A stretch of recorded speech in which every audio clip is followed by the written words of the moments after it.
India की strategic clarity है towards Pakistan, हमारी नहीं है। हमारी नहीं है, ये फर्क है। और आप देख लें कि उन्होंने वर्ल्ड कप का मैच हारा ताकि पाकिस्तान ना आ सके। आपको याद है हम दुआएं कर रहे थे इंडिया जीत जाए, उन्होंने जानबूझ के मैच हारा कि पाकिस्तान को वर्ल्ड कप में मौका। ये हुआ कि जी चलो इंडिया से प्याज खरीद लो और कॉटन खरीद, कंफ्यूजन है। क्वेश्चन पता क्या है? स्ट्रेटेजिक क्लैरिटी टुवर्ड्स इंडिया नहीं है। नहीं, वही मैं कह रही हूं। ना, ये Kashmir policy is part of India policy. तो उसमें अगर आपके उस पर कहें कि नहीं उनको कुछ ना कहें, उनसे ये कर लें, ये प्रॉब्लम कॉम्प्रिहेंसिव उनकी स्ट्रेटेजिक क्लैरिटी है। They want to damage you. I think आप एक कॉम्प्रिहेंसिव बनाए ना पॉलिसी। मैं आपको बना के दे दूंगा। रियली आई एम सेइंग कोई रॉकेट साइंस नहीं। There is confusion there which is why India की स्ट्रेटेजिक क्लैरिटी है टुवर्ड्स पाकिस्तान, हमारी नहीं है। हमारी नहीं है, ये फर्क है। और आप देख लें कि उन्होंने वर्ल्ड कप का मैच हारा ताकि पाकिस्तान ना आ सके। आपको याद है हम दुआएं कर रहे थे इंडिया जीत जाए, उन्होंने जानबूझ के मैच हारा कि पाकिस्तान को वर्ल्ड कप में मौका। आजकल फिर शुरू हो गया, उसने कश्मीर बेच दिया, इसने बेच दिया। तुम्हें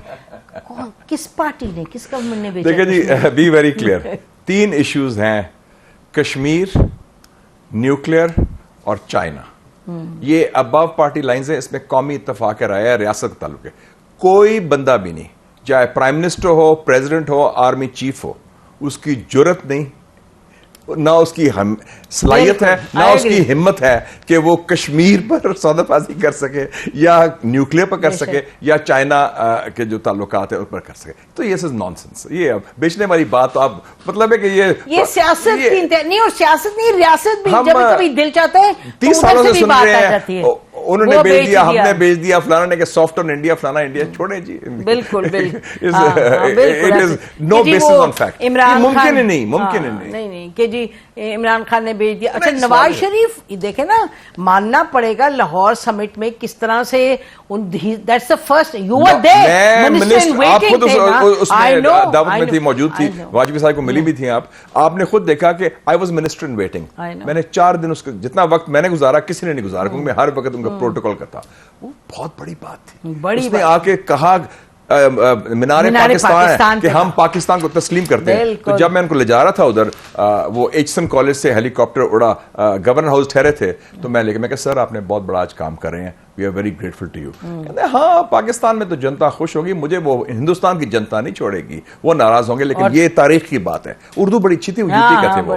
तो उन्होंने कहा कि मैं ये कहना चाहता हूं कि ये रिकॉर्ड की बात है, ताकि पाकिस्तानी जनता को एक पैगाम जाए कि हम पाकिस्तान को दिल से तस्लीम करते हैं। कितनी बड़ी बात मिले, तो वो इस हद तक आपको डैमेज करना था। ये आप देख रहे हैं, ये ईरान पाकिस्तान बॉर्डर पे जो स्मगलिंग हो रही है, who better than Mushahid Hussain sahab to tell us what is this? Border market की बात होती है तो स्मगलिंग हो रही है।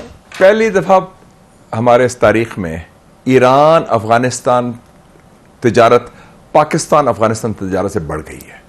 उन्होंने बॉर्डर खोल दिए हैं, ट्रेड होती है रियाल में, अफगानी ट्रेड में।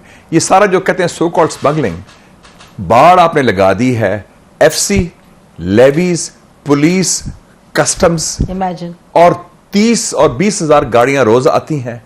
सारी आपकी बलूचिस्तान की इकोनॉमी ईरान की वजह से चल रही है। बिजली सारा कोस्टल ईरान की वजह से आ रहा है। आप खोले चीजों को, ये स्मगलिंग तो नहीं है, ये तो उनका तजारत हो रही है, उनका और हमें वो नहीं मिल रहा जो मिलना चाहिए टैक्स। पहले हम कहते थे बाड़ा से स्मगलिंग हो रही है जी, लंडी कोतल से स्मगलिंग हो रही है, पाकिस्तान के अंदर भी।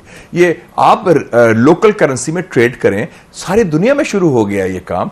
आप इतने खौफजदा रहते हैं क्यों? What is stopping us? Border market की 10 साल से बात सुन रहे हैं, और लोगों को फायदा हो रहा है। आपको सस्ता तेल मिलेगा, आपको सस्ता अशिया मिलेंगी, आपके अवाम को फायदा होगा। सिर्फ अब यह है कि कुछ पैसा लोगों के जेब में जा रहा है। और आपको याद है वो एक बड़े सीनियर अफसर थे, उनके ने 2 अरब उन्होंने प्ली बार्गेन किया था, जो इंचार्ज थे सिक्योरिटी के, उसको जो पकड़े गए थे कोई जनरल कियानी के दौर में, और 3 स्टार थे वो, he was demoted and all that. अभी ये हमारे जो रह चुके हैं स्पेशल एनवॉय इन अफगानिस्तान, सादिक साहब, हाँ, वो उन्होंने तो बड़ी कोशिश की, बट आई मीन ये तो बड़ा, अफगानिस्तान से ट्रक आता है पाकिस्तान, वो 30,000 अफगानी होती है, वो एक स्लिप हाथ के लिख के देते हैं। इधर 5 लोग हैं वल्चर्स की तरह पड़े होते हैं करप्शन के लिए, और वो पूरा ट्रेल कराची तक जाता है, और फिर भी ये प्रॉफिट कमा रहे हैं। लेकिन मेरे ख्याल में हमारी पॉलिसी नाकस है। तो बताएं ना फिर किसको, ये मतलब सुनने वालों को बताएं ना कि क्या हम इतने बेबस जो पॉलिसी साज हैं ऑन फाइनेंशियल मैनेजमेंट और इकोनॉमिक मैनेजमेंट, मैं उनको कह चुका हूं, और लोग भी कह चुके हैं। तो चले एनीवे नाज़रीन, ये सूरत हाल है। चलें इजराइल की तरफ। अच्छा, कुछ लोगों का ख्याल है, अभी से नहीं कुछ दिहाइयों से आप और मैं देख रहे हैं कि जी इजराइल को रिकग्नाइज करो तो सारी जो आपकी मुश्किलात हैं वो खत्म, ऐसे है ना एक थिंकिंग। व्हाट इज हाँ, तो तुर्की ने किया, मिस्र ने किया, सूडान ने किया, उनके सारे मसले हल हो गए हैं। 1984 में पहली दफा जनरल जिया ने इसकी बात की थी, वो भी जब उनको इंफॉर्मेशन मिली कि इजराइल इंडिया काहूटा पर अटैक करना चाहते हैं। CIA ने, अमेरिकन CIA, चूंकि उसके हमारे पार्टनर थे, उन्होंने जनरल जिया को टिप ऑफ कर दिया कि जनाब वो हमला होने वाला है। तो उन्होंने वार्निंग दे दी, वो खत्म हो गया। उसके बाद जनरल जिया रियाज खोखर साहब ने फोन किया, 84 की बात है, उसको तो ये बात भी हुई जो और वो रुक गया मामला। उसको मैं मुस्लिम का एडिटर था, हमने क्रिटिसाइज भी किया कि नहीं होना चाहिए, लेकिन वो और Israeli by the way Afghan जिहाद में शरीक थे आपके साथ, और उन्होंने आपको असला भी प्रोवाइड किया, रूसी असला। और इजराइल डेलीगेशन बेल्जियन पासपोर्ट्स में पाकिस्तान आया भी था उस वक्त, मिलिट्री डेलीगेट। फिर मुशर्रफ साहब के जमाने क्यों आए थे वो? अपना असला वगैरह नहीं, वो कोऑर्डिनेशन के लिए इनकी हमारी, और कोऑर्डिनेशन हमारी वॉशिंगटन में होती थी थ्रू आवर इंटेलिजेंस ऑर्गेनाइजेशंस, उनकी भी हमारी भी। और मुशर्रफ साहब के दौर में उन्होंने एक दफा बात की, और आपने रियाज खोखर साहब की बात की। मैं उसमें बाकायदा 3 घंटे डिबेट हुई। मैं था, रियाज खोखर साहब थे और इनामुल हक साहब थे। हमने भरपूर मुखालफत की, लेकिन मैं दाद देना चाहता हूं कि ये बड़े नेशनलिस्ट फॉरेन सेक्रेटरीज दोनों, ये इनामुल हक साहब तो मिनिस्टर ऑफ स्टेट थे और वो रियाज खोखर साहब फॉरेन सेक्रेटरी थे। आगा शाही साहब का भी बड़ा क्लैरिटी, बहुत क्लैरिटी। तो इसमें जो अगर दबंग फॉरेन सेक्रेटरी, और मैं याद आ गया इस सिलसिले में कि जो माजी का फॉरेन सेक्रेटरी थे सुहेल महमूद साहब, अभी यूक्रेन के इशू पर भी मैंने सुना था और मेरी गुरिल्ला रिपोर्ट है कि बड़ी बहस हुई। जनरल बाजवा ने कहा कि अगर हम कंडेम नहीं करेंगे रूस को, तो कल को पाकिस्तान पर हमला हुआ तो हम इखलाकी पोजीशन क्या होगी। उन्होंने कहा सर अगर पाकिस्तान पर हमला हुआ, ये फॉरेन सेक्रेटरी सुहेल ने कहा, तो उसका तो जवाब आप देंगे ना, आप आर्मी के चीफ हैं, सिपा सलाह रहे हैं, वो तो किसी इखलाकी बात छोड़े, उसको इखलाकियात पर फैसले नहीं होते, वो फौज पर फैसले होते हैं। तो उन्होंने भी स्टैंड लिया और कि हमें एब्सटेन करना चाहिए, हमें न्यूट्रल रहना चाहिए।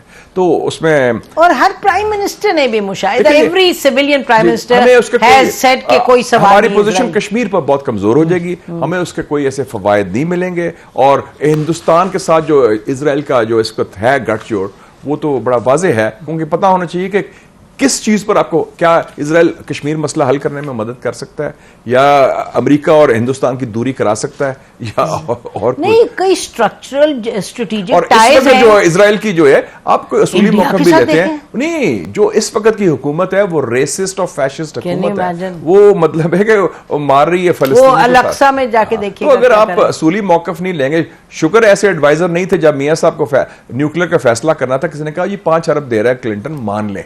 तो एक्सेप्ट, कायदे आजम को ऑफर हुई थी prime ministership of united India, उन्होंने कहा नहीं, Pakistan is a goal, our destination. तो आप लाइफ में प्रिंसिपल स्टैंड भी लेते हैं। बिल्कुल, कायदे आजम ने 1948 में पाकिस्तान 8 महीने का था, ट्रूमैन को खत लिखा, this is a crime against humanity that you are committing, history will not forget you. Bhutto साहब ने पायलट्स भेजे सीरियन एयरफोर्स को अगेंस्ट इजराइल। अयूब खान साहब ने पायलट भेजे जॉर्डन एयरफोर्स को अगेंस्ट इजराइल 67 और 73 वॉर में। तो हमारा एक ट्रैक रिकॉर्ड रहा है। बिल्कुल बिल्कुल। अच्छा, फाइनल क्वेश्चन, लास्ट 2 क्वेश्चन। एक ये बताएं, यूक्रेन पे भी एक थिंकिंग है जी, जरा यूक्रेन की तरफ ज्यादा बढ़ेंगे तो फायदे होंगे। Ukraine is part of the new great game, Ukraine is part of the new cold war, be very clear. और इसको जो अलाइनमेंट्स हो रही है, चाइना रूस एक तरफ है और Ukraine is a European war, it's a white man's war, हमारा उससे कोई ताल्लुक नहीं है और हमें कोई उसका कोई फायदा नहीं होगा, सिवाय अगर आपने उनकी खुशामद करनी है या खुशनुदी हासिल करनी है, उसके एवज आपको कुछ नहीं मिल रहा। तो ये बी वेरी क्लियर, हम अपने बुनियादी मफादात, तुर्की, Saudi Arabia, UAE, Indonesia, even Sri Lanka, China, Bangladesh, are all clear on that. तो are all clear and we should remain clear. अच्छा, फाइनल क्वेश्चन, यूएस की जो चाइना कंटेनमेंट पॉलिसी है वो तो is becoming more and more clear. तो where does it leave Pakistan US relations? क्योंकि बहुत होता है सवाल, अच्छा जी ये आइदर और जरा साहब, आप नेशनल सिक्योरिटी स्ट्रेटेजी अमेरिका की आई है 12 अक्टूबर 2022 को, उसमें पढ़ लें।